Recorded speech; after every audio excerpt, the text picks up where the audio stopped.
and welcome to the news at 10 on NTN News 24 live from Abuja. I am Mina Daniels. Let's begin with the headlines. Burkina Faso releases Nigerian Air Force aircraft and 11 personnel.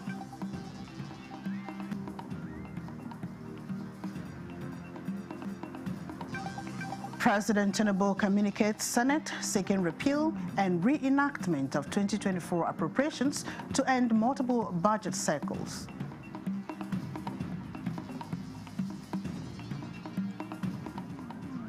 House of Representatives considers bill to enact Electoral Bill 2025.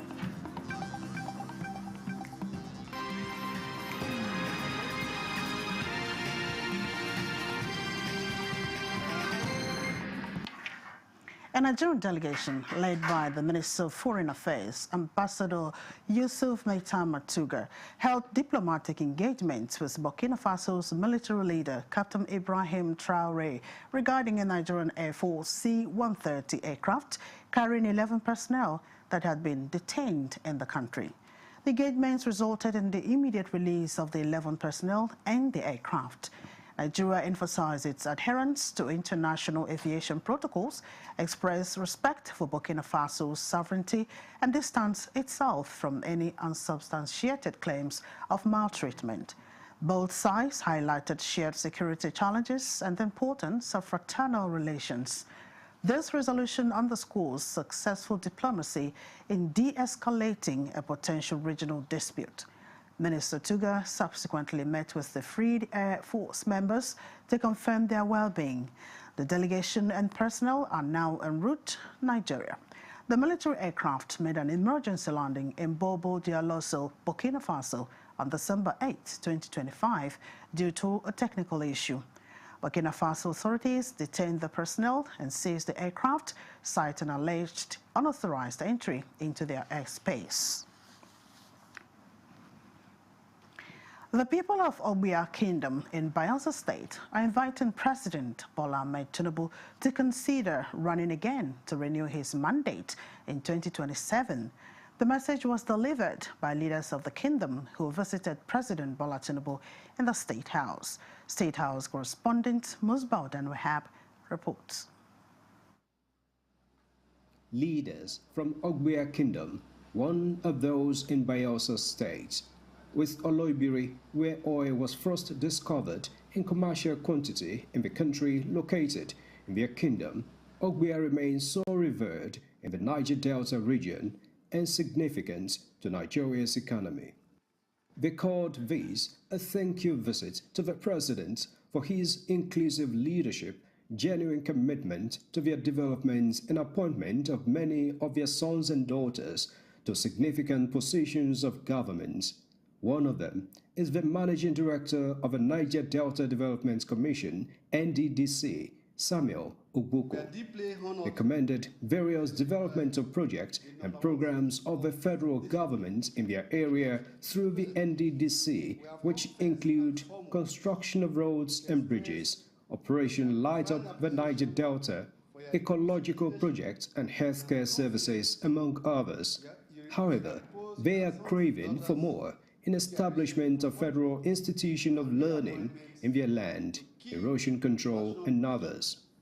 Reclamation, dredging, piling, and shoreline protection of Ogbia coastal community to combat the severe menace of erosion. Ogbia is erosion prone, most of the community in Ayam especially. And you can build a house now, in the next 2 years, I will be taken over by water. And they promise their support to the continuity of the president for the second term in office. It is a firm belief that Mr. President has done us well, and as such, we cannot help but to reciprocate a kind gesture by inviting Mr. President to contest the next presidential election, taking for granted the full support of the Ogbia Kingdom. Mr. President, we are solidly behind you. Mr. President, these critical moments clearly demonstrated that the people of Ogbia have consistently believed and sacrificed for one indivisible Nigeria, which we believe yesterday, today, and tomorrow, that Nigeria must be one. President Bola Tinubu, who assures that with ongoing efforts, Nigeria will win the fight against all forms of insecurity, says its priority remains the general and all-inclusive development of Nigeria to move the nation forward. We are out of the tunnel of depression and economic disaster. The economy has turned the corner for good. It's left for us to ensure that the ordinary people at the bottom of the ladder feel the benefit of this economy. We're working on that. Now, part of Nigeria is challenged by the terrorists and banditry, and the challenge is enormous. Success is being achieved. We are prosecuting them, we are arresting them, we are neutralizing some of them. We will continue to do that. Men and women of armed forces are fighting very hard to bring peace and stability to the country. And I can guarantee you, we will win over terrorism. Father, we pray that you continue to guide and protect him. Amen. Ogbia local government area of Bayelsa State is the origin of former President Goodluck Jonathan. From the State House, Musbah and Wahab, NC News. The National Economic Council has constituted a committee on livestock development to expedite the implementation of livestock production in Nigeria.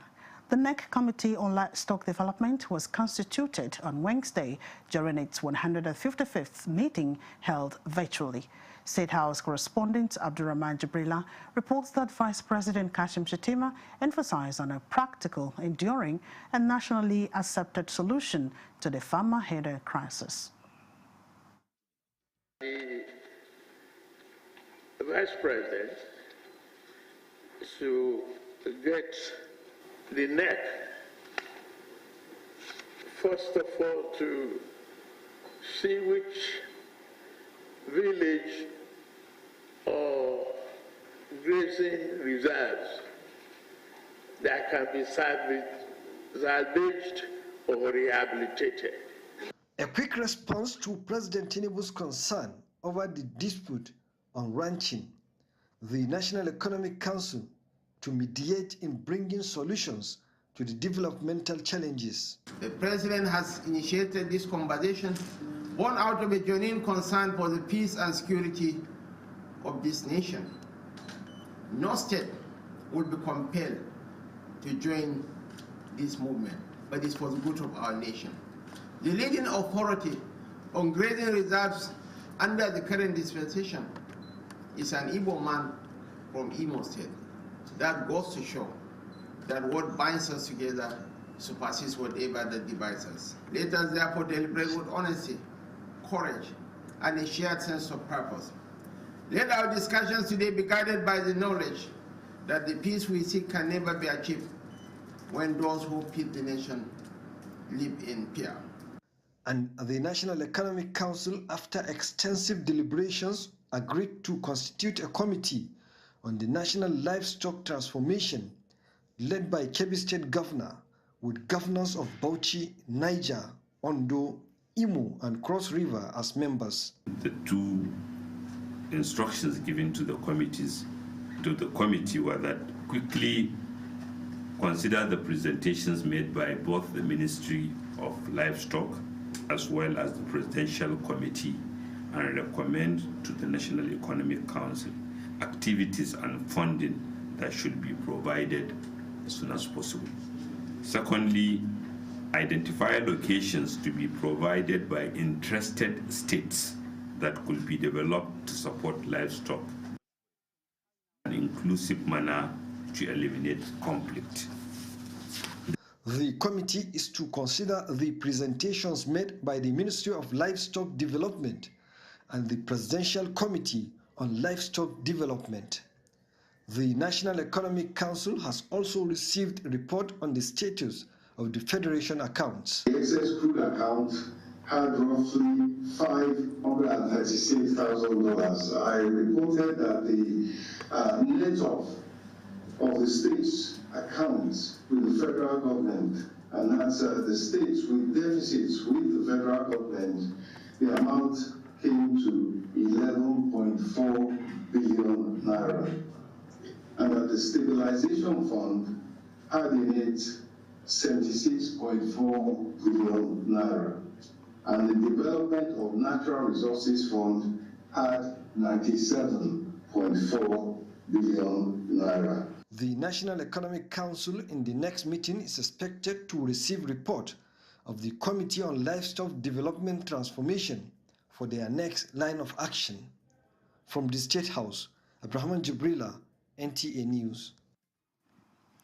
President Bola Tinubu has communicated Senate seeking the repeal and reenactment of the 2024 appropriations in order to bring to an end the unhealthy practice of running multiple budget cycles concurrently. National Assembly correspondent Lami Ali reports that the bill was given expeditious consideration as Senate took the first and second reading of the bill at plenary Wednesday. To the practice of running multiple budgets currently, while at the same time ensuring reasonable, indeed unprecedentedly high capital performance rates.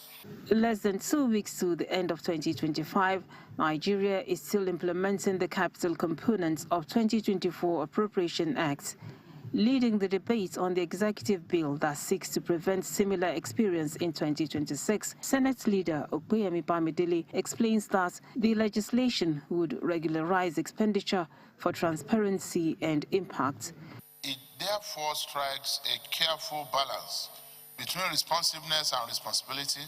The bill reinforces the collective well-being of Nigerians by ensuring that expenditures aimed at safeguarding national security, social stability, and economic continuity are not left in legal or administrative uncertainty. The bill scaled second reading as Senate commits to fast-track its passage.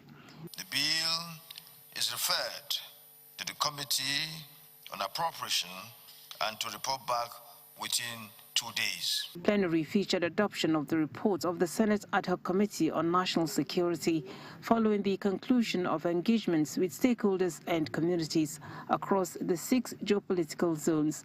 The reports noted that issues of insecurity in Nigeria are intricate and multifaceted. A sustained and coordinated effort is necessary to tackle the country's security challenges and ensure a safer and more prosperous future for all Nigerians. The report has equally captured the issue of deployment of technology in the fight against insecurity, because deployment of technology is sine qua non for the success of the fight against insecurity in today's world. The committee was set up in response to several motions raised in the Red Chamber on incessant security breaches in the last couple of years. Senate resolves to hold the National Security Summit on insecurity early next year. A motion from Senator Ireti Kingibe requesting investigation of alleged infractions in the Federal Capital Territory Administration could not be concluded, as part of the motion were discovered to be in breach of procedure in the Senate. From the National Assembly, Lami Ali, NTA News. Meanwhile, the House of Representatives has commenced consideration of a bill to repeal the Electoral Act 2022 and enact the Electoral Bill 2025, with lawmakers favorably disposed to electronic transmission of results from the polling unit to INEC's result viewing portal. National Assembly correspondent Mitarik Bain reports that the House is set to pass the medium-term expenditure framework and fiscal strategy paper for 2026 to 2028, and that report will come in our subsequent bulletins. Oh, that will come after the break.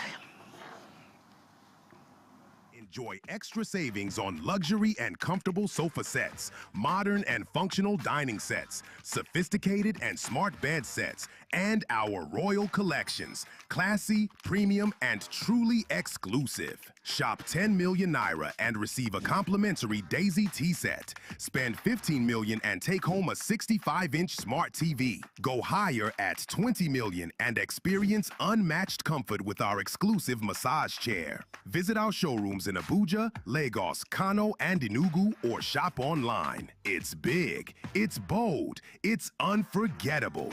It's Baffy Furniture. And the National Productivity Order of Merit Award goes to... The only tomato paste manufacturer to win the National Productivity Order of Merit Award by the Federal Government of Nigeria, endorsed by the Association of Private Medical Practitioners of Nigeria.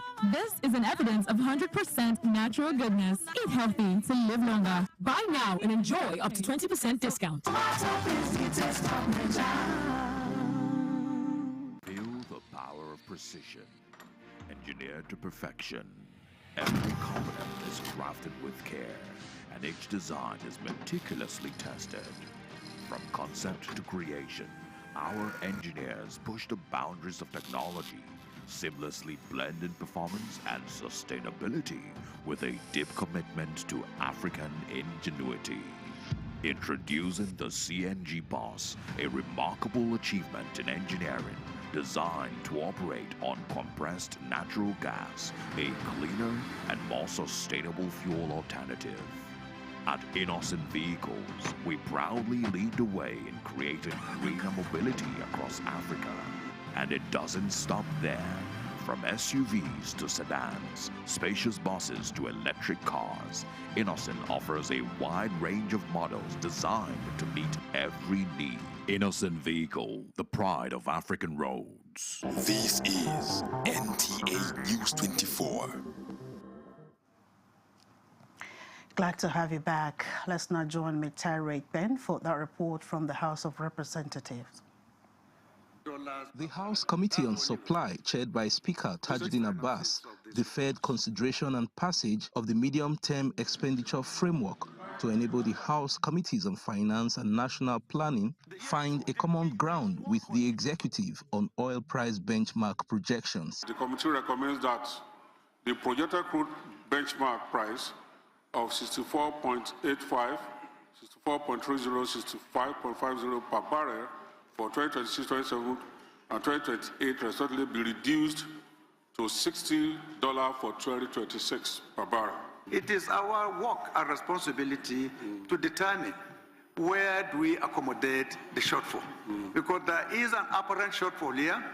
If we calculate, we will no longer have 54-point-something trillion as the total budget. Consideration of proposed amendments to the Electoral Act 2022 generated robust debate among lawmakers as they meticulously examined key provisions. The proposed electoral bill introduces stronger provisions in the use of technology to improve the credibility and transparency of elections, while also proposing stiffer penalties for declaration of false results. A collection officer commits an offense if he intentionally collects or announces a false result is liable a conviction to imprisonment for a term not less than 2 years. Mr. Chairman, I want to suggest to make it 5 years, considering the gravity of the offense. The electoral officer is punished by this clause. But what about the beneficiary of this negligence? The presiding officer shall electronically transmit the results from each unit to the RF portal in real time, and such transmission shall be done simultaneously with the physical collation of results to the world level. And such transmission shall be done after the prescribed Form EC8A has been signed and stamped by the presiding officer. So if the electronic fails, is it eligible for the officer to transmit manually? The electoral bill consideration is expected to be concluded this week. Meanwhile, the House says it is set to commence robust oversight and scrutiny of all treaties, agreements, and memoranda of understanding entered into by Nigeria in a bid to protect national interests. Why this matters to Nigerians, treaties affect everyday life. job creation, trade, taxes, infrastructure, and foreign investment. The review of national treaties and agreements is expected in the coming days. From the National Assembly, Mitaire Ikben, NTA News. Diaspora investment in Nigeria's tourism industry will not only create jobs, reduce poverty, and preserve the nation's cultural heritage, but also position tourism as a major contributor to Nigeria's gross domestic product.